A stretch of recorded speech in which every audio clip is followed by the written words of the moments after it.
Unaomba lakini majibu yanaonekana mbali.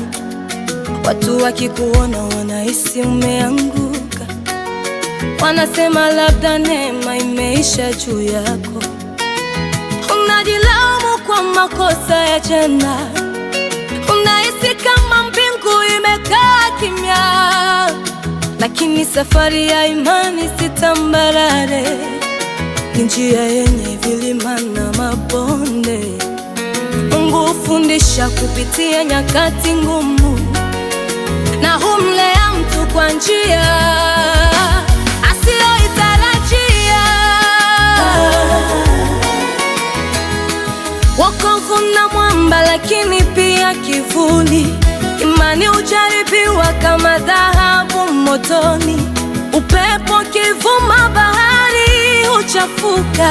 Kwa moyo wa mwanadamu huanza kuoji, lakini katikati ya zoruba, mkono wa Bwana huachi kutushika.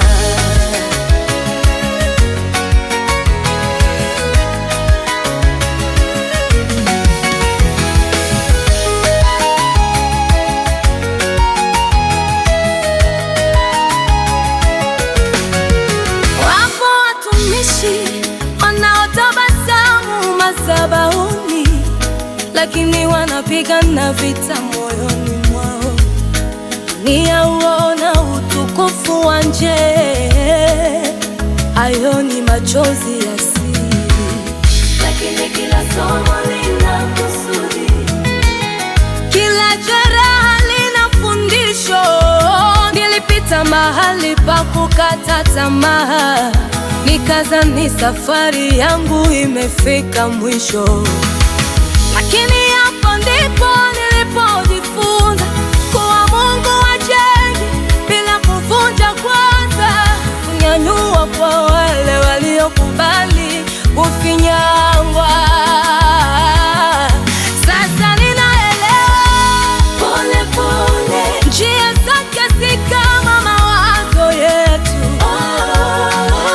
Anapoona mwisho, sisi tunaona hasara. Anapoona kesho, sisi tunaona giza. Hakuna ushuhuda bila jaribu, hakuna ukuu bila unyenyekevu. Kila hatua inaandaliwa kwa wakati wake.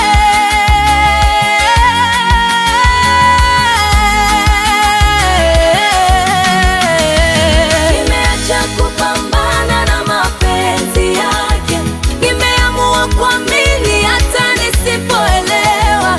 Asemalo hutimia, akipanga hakuna wa kubadilisha.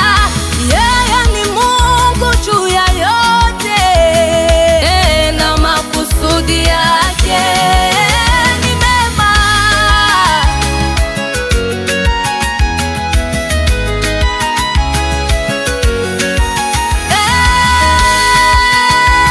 Ninalala kwa amani, najua ananilinda chozi. Hata kama dunia ibadilike, yeye hubaki vile vile. Amenilea kupitia majaribu, amenijenga kupitia maumivu. Na sasa nasimama nikisema,